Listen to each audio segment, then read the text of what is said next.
Welcome to a Leader's Journey podcast. I'm your host, Joel Gunn. Today I have a new friend with me, Kyan. Kyan, welcome to the show. Thank you so much. Great to be here. Kyan is from far East Texas. Deep East Texas. Hey, y'all. So you've been transplanted now for about 6 months, I think you were saying just before we went on air? Yeah. How's that been going? It's a journey. Yeah. It is definitely a journey, without a doubt. Yeah. What brought you from England to good old Texas? So I am married to a beautiful American lady. Victoria was born in Houston, raised in San Antonio, and we met in 2019. She's just come out of a pretty difficult divorce. And when we met, she made it pretty clear early on she wanted to go home if we were going to stick together. So Okay. I joined her in that journey. Wow. And it has been a journey. It's not been straightforward. Yeah? No? Yeah. Already had a little difficulty in the marriage or in Texas? No, not in the marriage. I learned a lot from my previous marriage, and I think so did she. And we came into it in our 40s, more mature than we were when I was in my early 20s when I first got married. I wasn't mature at all. In fact, my wife would say that I'm still not mature. She's still working on it, right? Yeah. It's like, for goodness sake, can you just be serious for a moment? Like, she's telling me something really serious, and I'm just starting to laugh. So yeah, we come to it very different. So it's not to do with marriage, but 2-year green card process, tons of paperwork, and your life's in limbo because I had business back in the UK and I'm doing things, but you're kind of winding things down because you're preparing for something else, but you don't know when it's going to happen. And so that was tough. And I moved in July last year, but she moved in January with her daughter because we needed to get daughter into school and get her settled into high school. She was starting as a sophomore. Okay. I think it's sophomore. Was it which one comes before? There's freshman, sophomore, Okay, so junior. she started as a freshman. I apologize. To get her into school, but I was coming and going every 3 weeks from January through till sort of May, June, and then I went back to the UK for 2 months, and that was tough on the marriage. Away for 2 months, getting ready for the US Embassy interview, and then finally getting here in July was breath of fresh air, a relief. But then I did have a couple of wobbles. Culture here is very, very different. Different, obviously, hopefully in a few good ways, but maybe not so. In a lot of ways, really, really good. I mean, I've got no regrets for being here, but I miss certain things. I miss my family. I've got 4 children from my previous marriage, and being apart from, particularly from my youngest one, it's the time he was 7. Just turning 8, and being apart from him was hard. And had I prepared for it completely, I thought I had, and I thought I was ready. And I just had a few wobbles going, what am I doing here, and trying to get business off the ground. I thought moving here in the end of July, everything was just going to happen. I'm a Christian, so God's just going to bless in abundance from the first moment. And it didn't kind of happen like that. So you kind of go, okay, God, what's going on here? And it led to some interesting moments. So I know a little bit about the industry you're in, but tell me what kind of clients are you serving? What's your contribution to the business world? So my contribution to the business world, so by profession, I'm an accountant. Most people go, serious? You're not a stereotypical accountant. It's like, no, I'm not. They're like, you've got personality. It's like, thank you. So these days I'm working as a CFO consultant. Okay. I do consultant coaching, but I like consulting. I'm a player coach. I do like understanding a problem and then finding a solution, but I love getting my sleeves rolled up and go and make things happen. We'll come back to maybe some of the cultural differences or struggles that you've had the last 6 months. But before we go there, where do you, whether in England or in the U.S., your client base, where do you find most companies are getting it right, and then contrast that with where do you find that they're getting it wrong? In terms of doing business, it's been really interesting. I find a lot of business owners here in San Antonio very, very good at what they started doing in their business, but in terms of back office function, operations, finance, there's a bit of a knowledge gap, to be polite. You don't have to be too polite. But I'm English. So I'm going to be polite. However, my wife has said that I have changed a great deal since I've moved here. I'm getting far more Texan and getting way too blunt. So okay, good. I do get frustrated. A lot of business owners aren't very good at keeping their books. They're not very good at knowing really what they're doing in the present, and they're not very good at planning for the future. That's not very well aligned, no matter whether they're a Christian-run business or not. So find that the strategic thinking is not very good, where they're going to be in 5 years' time. So you start to ask these questions, you can kind of see them going, I've not really thought about that. Okay. And so you just draw alongside them and journeying with them to help them understand. I see that a lot. But also on the other flip side, so I do that consulting work. The other element I do is cyber risk governance. And you go, that's a bit of a mouthful. So you do cyber security, do you? It's like, no, do the risk management and risk governance with executives, particularly regulated, SEC regulated. And I see some stuff there. That's kind of interesting. Organizations, I've got it all sorted. I've got a compliance manual. Okay, cool. How does your compliance manual align with your operations? How often are you checking things? What are the checks and balances in place? And that opens up some interesting conversations. You shared some fun examples on LinkedIn just in the last few days about going into this company that's got their act together, and then they got a store-bought home grade router literally hanging in the closet. Literally hanging in the closet. Not even mounted properly. Yeah. Talk about risk governance a little bit. That's an area you specialize in, cyber risk. And quite frankly, I don't think a lot of companies either are familiar with the concept, and even if they pretend to be, most companies probably don't do it well enough. What kind of things? Where's a starting point for somebody? Then other than just calling you, like how could I start to think as a small business owner? We've got viewers with small businesses, viewers with large businesses. But where's some things they need to start thinking about? So it's interesting. So one, when you think of cyber, don't think of just cybersecurity. Because most organizations then think cyber is a tech problem. Cyber is an IT issue. It's with an internal team or it's with an external provider. And I have to come back and go, no, executive, business owner, it's your issue. You've got to understand the risk exposure. And what does that mean? Okay, if there was an incident, what happens to your organization? Impact on reputation, impact on your finances, and that data and information you're holding, whether it's yours or your clients, has been compromised. Are you prepared to accept those risks? Are you prepared for massive financial loss?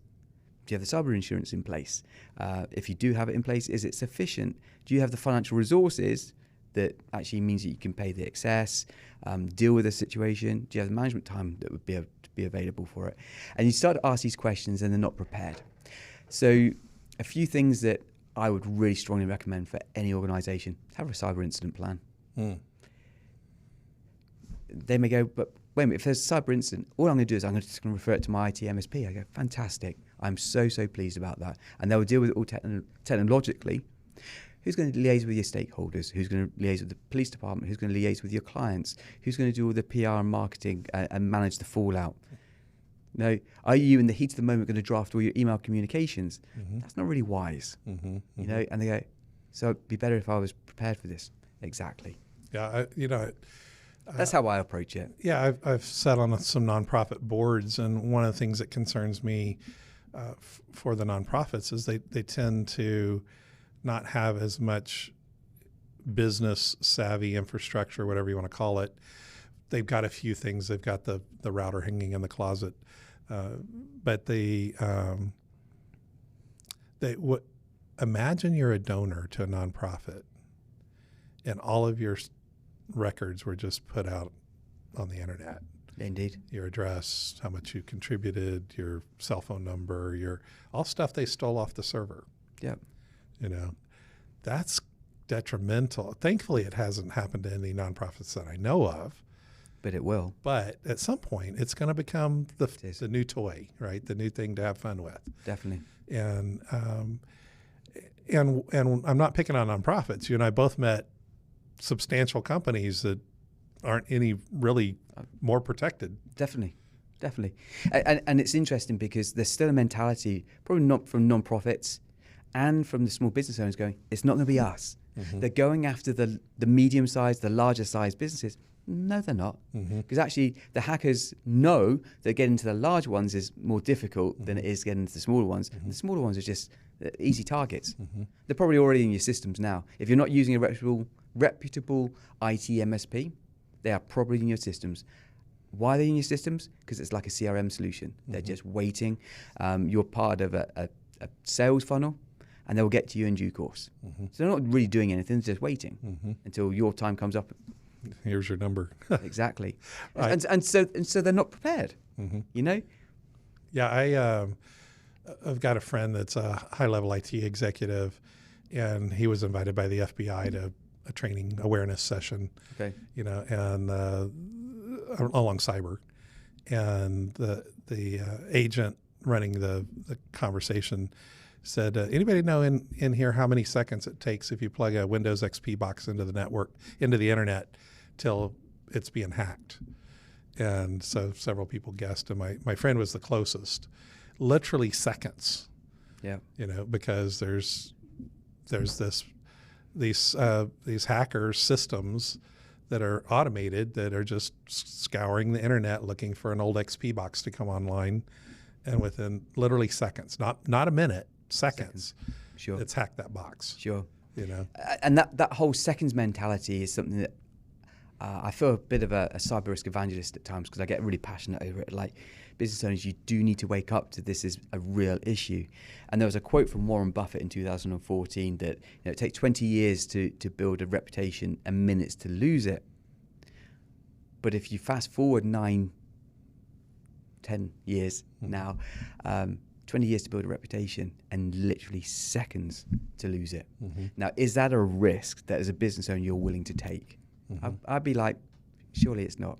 As a small business owner, and I'm sure you know how it feels, I know how it feels, like you've put blood, sweat and tears into a small business. Mm. Do you really want to lose it by a most ridiculous means that you could have done something to reduce that risk of it happening? Mm-hmm. You asked me a moment ago about what kind of things we'd recommend. So cyber incident plan is one. The other one is actually have really effective policies.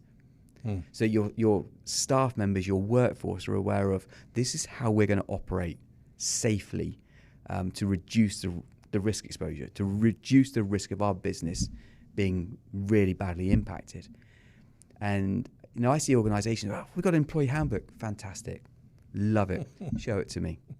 So they show it to me, and it tells you about dress code, it says about this, says about that. But when it comes to technology, there's really minimal, exactly, just a tiny small amount. And we can bolster this out. Actually, let's not put it into the employee handbook. Let's have it as a separate policy, but you make sure your staff are educated on it and are aware. So think access management, bring your own device, and you cover off on all these aspects so that you inform your staff. And then the other aspect, training awareness. Mm-hmm. I mean, there doesn't seem to be too much of it going on in organizations. Mm-hmm. I read something a couple of months ago, and I don't remember the stat, but I do remember being surprised. Again, don't quote me on this, but if I recall correctly, maybe you got a number, but it felt like it was in the 60s. 60% of most cyber incidences have been avoided just from the staff having been slightly better trained. Oh, crumbs, yeah. I mean, I wouldn't be surprised if the percentage is even higher. Most of the cyber incidents are occurring because of a people error. When I say it's a people error, it is, but it's also tied to the fact that the organisation didn't have sufficient tools in place. A lot of people errors are like phishing emails. Staff just aren't aware of what they're looking for.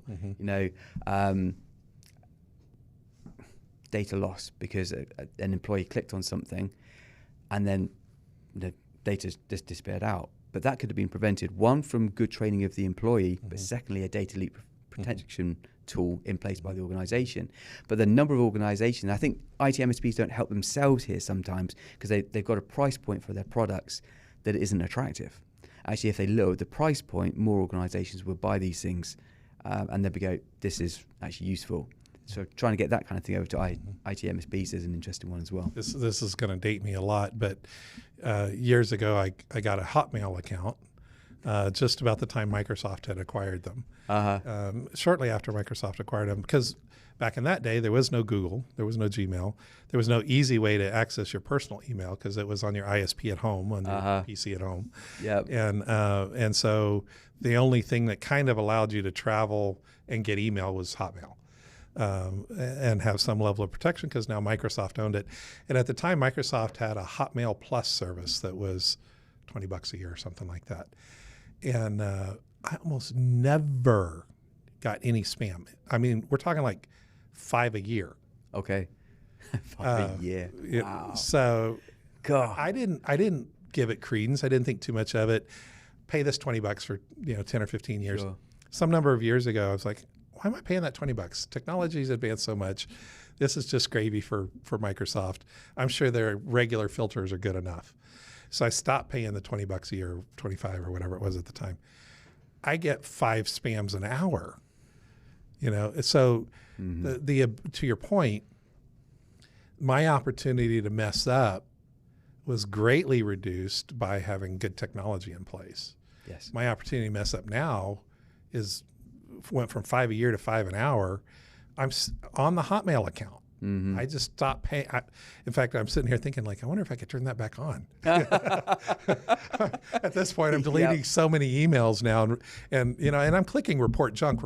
I'm like faithful about report junk, report phishing, so that they can build better filters. But there's stuff getting through constantly. Yeah, and so I have to take it to do after this session to go re-engage that $20 a year. Good. Hopefully, it's not 50.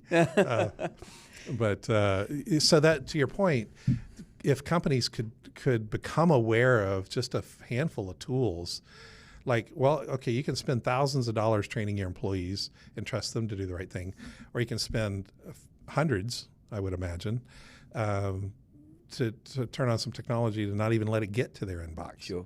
But there needs to be a balance because you also want your employees to be responsible in the workplace and go about things in the right way. And you want to make sure that they're not sharing things, then they're using good password etiquette, along that kind of line. So that actually, again, it's all about risk management. What's the point of spending all that effort as a business owner trying to build out your business, get it to a really good place, and you've invested nothing into risk management, and you lose it all in seconds? Why would you want to do that? Mm-hmm.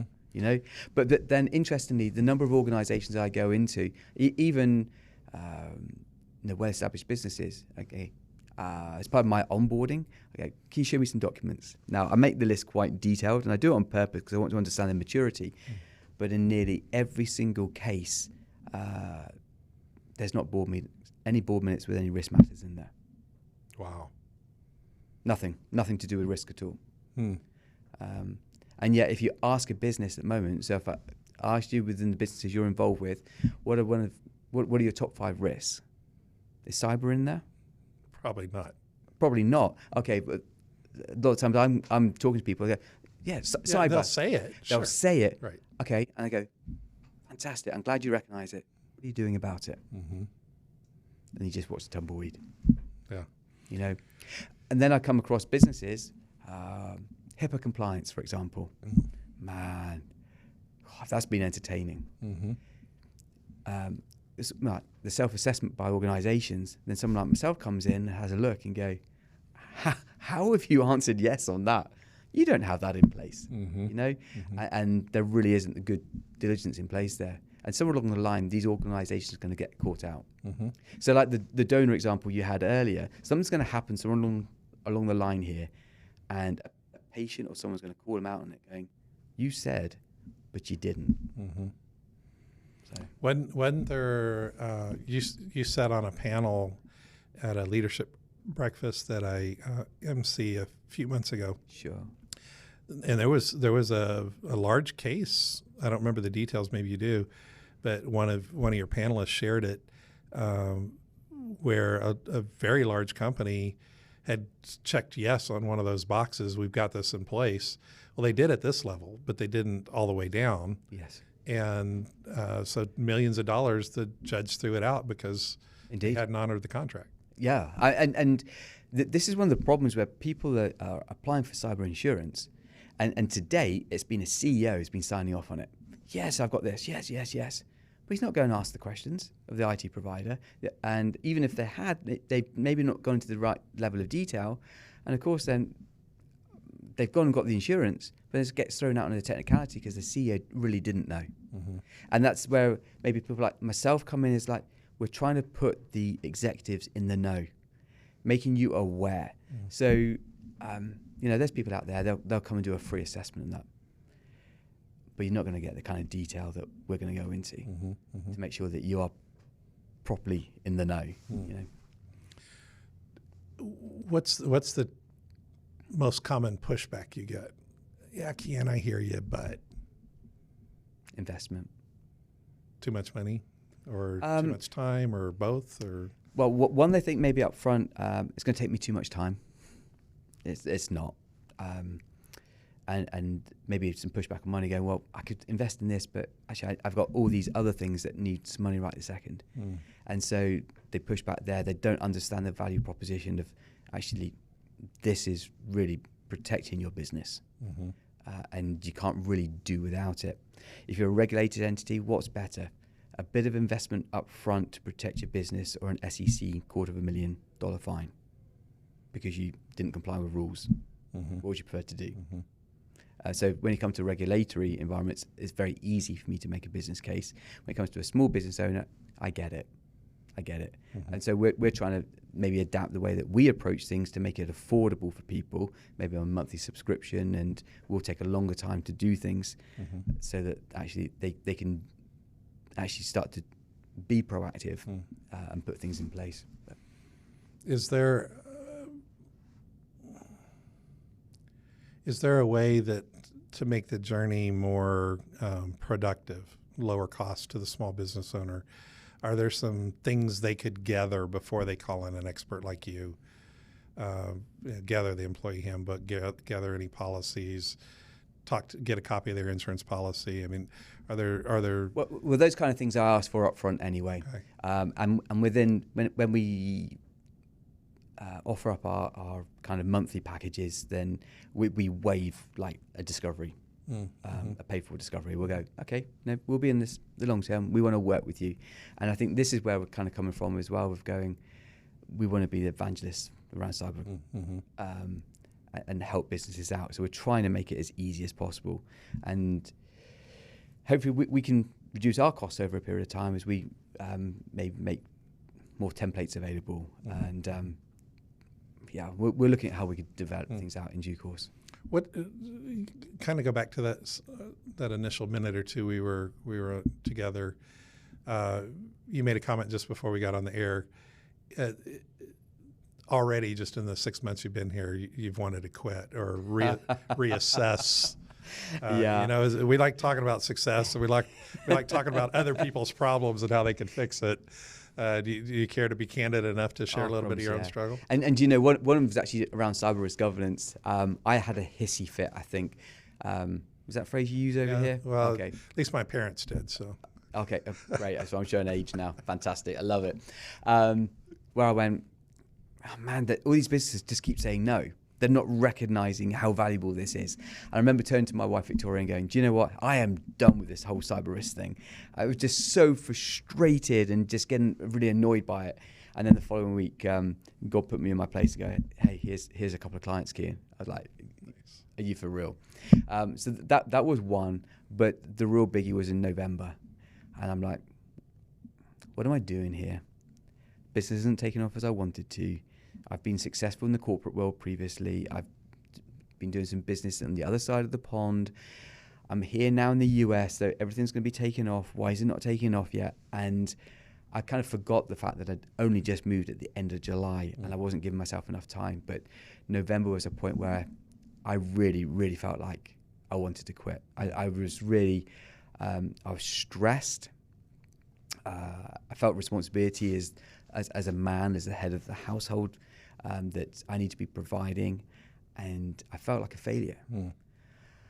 And outwardly there was still a smile on my face. I'm a fairly extrovert kind of English guy here in San Antonio, and I just wanted everyone to go, yeah, you know, have confidence in this guy. But inwardly I was like, I'm feeling broken, really, really broken. And my wife knew that I was struggling, battling, and we're just putting the hours in, and we have various things going on, and just plowing hours and hours and hours in, and then continuing to pray. And I took on a rescue husky in August, and have the husky to go and walking and praying, doing prayer walks, and not just praying but singing. And any neighbours on Cross Mountain Ranch, I'm really sorry if you hear me in the morning, you hear this strange English guy as he's walking along and he's praying and he's singing, etc. And it was those times of trying to carry me through in November, but I got so low to one point where I did one thing that I hadn't ever done in the past. And my journey to faith has been an interesting one. I'm more than happy to share some of that with you as well. But over the last few years, this is something I had never done before, but I had a real go at God. I really ranted. I was so mad. And at no stage did I ever want to take it out on my wife. It's not her fault. I was just battling and struggling and going, okay, if you're real, God, what on earth is going on? You called us to start this business. It was to be a kingdom-minded business. You took us, you met with us at the Empty Cross in Kerrville. You wanted us to do business in this particular way with these values, and I'm struggling. Why am I struggling? If you're real, prove it. And just going through this whole rant, and I got to the end of it, and part of me felt relieved that I've got a whole load of stuff off my chest. And it was really between me and God. And the dogs look at me like, you flipped out, Dad. You're crazy, you know. But I got back and I felt a relief that, as I say, got it off my chest. And then in the next couple of days, I really felt God going, great, I finally heard your heart. You're committed into this. But I'm for you, Kyan. And it's going to be okay. But you've got to trust me. Do you trust me, Kyan? And I'm reminded of Jesus talking to Peter and going, "No, do you love me?" And it being said those several times, and I hearing God going, "Do you trust me? Do you really trust me? Are you going to just stay in this because you trust me, Kyan?" And I'm like, "Yeah, I trust you. I trust you." And a couple of weeks later, we were into December. I'm about to head off to the UK, taking daughter Ava with me, and going to go and see my youngest son. And sitting in the airport going, I'm being straight up with you, like, I don't know how I'm going to pay for things when I get into the UK. I don't know how I'm going to pay for Christmas. And it's a painful place to be. And I'm just being really open because I want people to know that whilst there's a smiling English guy, I'm a startup too.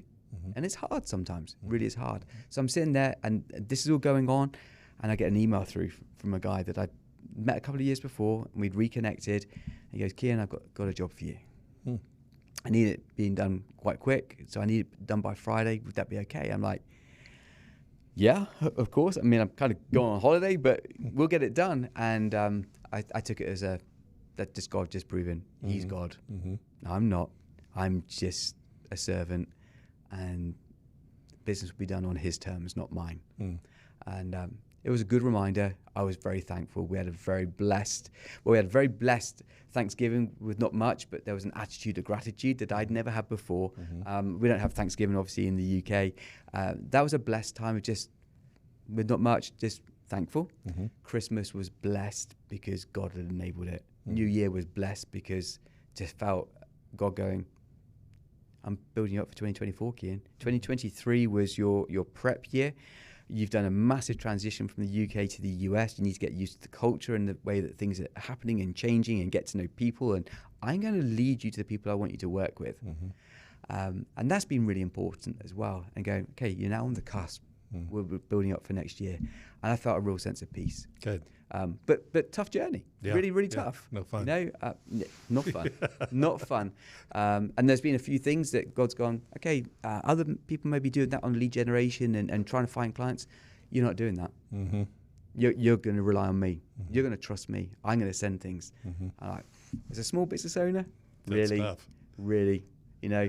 But I'd also been, even in that though, I'd been inspired a couple of years ago by David and Jason Benham, Christian entrepreneurs based out of North Carolina, and having read some of their books and seen some of their material, like, serious, nobody lives like that, you know. And then God's going, yep, that's exactly how we're going to go do business, Kyan. Yeah, and I've had him I've had him take me through different experiences. When I started my consulting company years ago, and we don't have time to, you can interview me about this some other time. Awesome. I should look forward to that. But there was my consulting company took off with a bang, like just tripled my income, almost overnight it felt like. Okay. And I'm basically at the end of the first year and like, you know what? I haven't done any marketing. My website's just extremely basic. And if I really took this serious, if I really invested in this, if I really got active, this could blow up into something big. Like I can bring on and so I start doing all the things that you're supposed to do as a business owner. God help, I got to feed my family.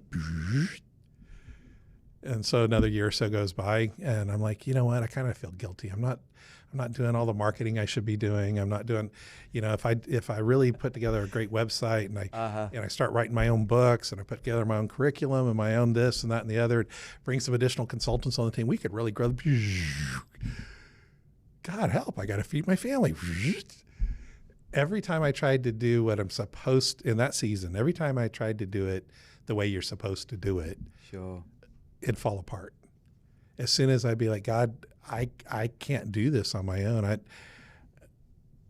I get the phone call in the airport or the email in the airport, like, hey, I know can you get this done? That kind of experience. Sure. And contracts would show up and opportunities would show up. And so finally, after 2 or 3 rounds, I'm sitting with a mentor at the time, and he goes, and I explain it in a little more detail, and he finally kind of looks at me, so, you getting the hint? I like it. But in that experience, the consulting that you were doing, did that shape or change the way that you were then doing the consulting engagement with your clients? So, or was it a case of do as I say, not as I do? Because actually, as a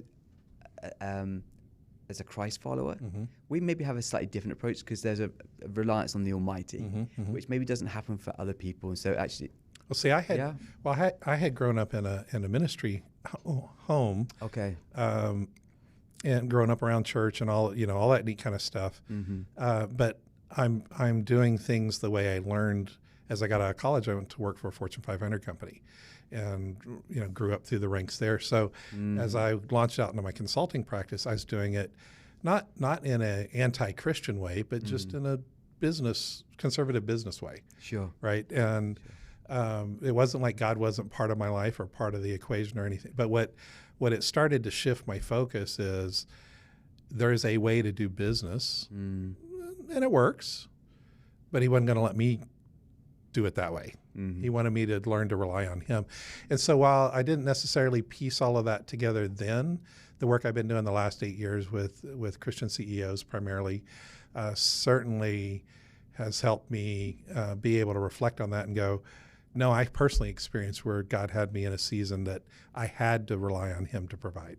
Yes. And so it's helped me be able to articulate and have better conversations, ask better questions, and challenge, like you said, if we call ourselves Christians, and there may be people watching this podcast that aren't, and that's cool, but if we call ourselves Christians, the term comes from being little Christ or like Christ, Christian, like Christ. Indeed. Then he's supposed to be part of the equation. And if he's supposed to be part of the equation, then we say we give our life to Christ, well, except for our checkbooks and our business decisions, right? Yeah. And then you haven't given your whole life. And so, yeah, we do. If we call ourselves Christian business owners, we, by default, are supposed to make decisions in a different light, right? There's an additional angle or perspective we have to consider. Definitely. And so, while I can relate to your struggles, it's definitely not fun. I had that season. I could see it in your eye. It's not been fun. Hear it in your voice. But at the same time, it's would I have changed it? Probably not actually, because I've had real spiritual growth through that, and God going, see, I told you, your business was to be kingdom minded. It was to be focused on me. Because what did I call you to do, Kyan? Yeah, that's right. He called me to be a Christian in the marketplace. We're to stand out. And so actually, I count it as a blessing, actually, that I've gone through that. It's really focused me and helped me to understand where my reliance is and how I'm conducting my business. So it is different to all the other businesses out there.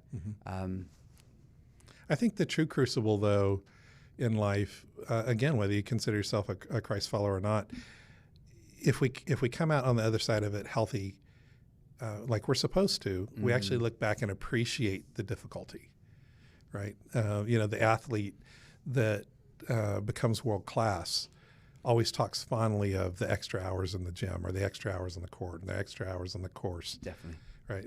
At the time, they didn't get to go to all the parties. They didn't get to do all the extras, but now they're world class because of that crucible they went through. Oh, without doubt. And so do crucibles crush people? Sure they do. They ruin their attitudes and everything else. But for those that get to the other side, sure, we don't want it any other way. We look back fondly at that. Yeah. At that moment. I mean, it's interesting. For 20 years, I thought I was a Christian. I really did. I thought I'd become a Christian at the age of 21. I'd lead. My youth was messed up. I was very wild. I was untamable. I was off the rails, and I thought I'd become a Christian at 21. And then I got married, had children, good career. Even left the career, gone off to Bible college, studied theology, become a missionary, and through my mistakes and my conduct, where God was trying to get my attention. I mean, I just wasn't listening. I wasn't in tune at all, and so I got to a point where everything had failed, separated, and in a period of time which was just crushing, utterly crushing, and a lot of trauma, everything from early years. I was come up through foster care and adoption and carrying stuff and never been dealt with. And in that crucible of just that pain, I remember so vividly being on a walk by a canal in England, and God meeting with me in the dead of night. And are you listening now? And I remember to kind of look around like, what? Are you listening now? I've taken, and hearing those words, I've taken everything away. I've stripped everything away. Are you listening now? And it was in that particular moment, I remember just getting on my knees, repenting of sin, just dealing with things that I'd never, ever dealt with before. And so actually in that real crucible of real pain has come something amazing, because I simply became, if you listen to this and you're not a Christian, I'm sorry, but I'm not sorry for sharing this, because it was so radical that in that crucible of that pain, that actually my life got utterly changed and put me onto a new trajectory with a whole new approach. And filled a void. Oh, completely. Yeah. And right in the moment, though, I felt so stupid. Like I had not seen the telltale signs over a whole period of time. Even to the point where the words from Matthew 28, which I used to preach to others, hoping that they would hear them, "Depart from me, I never knew you," thinking that that's what God was trying to use me as a voice to share with other people, that they would then get saved. It was actually God speaking to me to get my attention. And I remember, as part of that whole standing by the canal there that night, of going, oh my gosh, I have been so stupid. I just hadn't listened at all. And so, tying this together, going through a journey of pain, and you come out the other side, and has it shaped me? Oh, crumbs. Do I want to make the same mistakes again? No. Am I going to make mistakes in the future? Of course I am. We're all going to. But maybe it's the same magnitude? No. So yeah. I don't know if that makes sense. No, it does. And I appreciate you being transparent. I'm going to have you back. it sounds like you and I can talk for hours, but we want to make sure, to honor people's time, and I want to honor yours because I know you got other places to be. Final thoughts. Final thoughts. In what kind of area? Well, just in general. If you tried to put a bow on what you've shared today, what would encourage or edify the audience?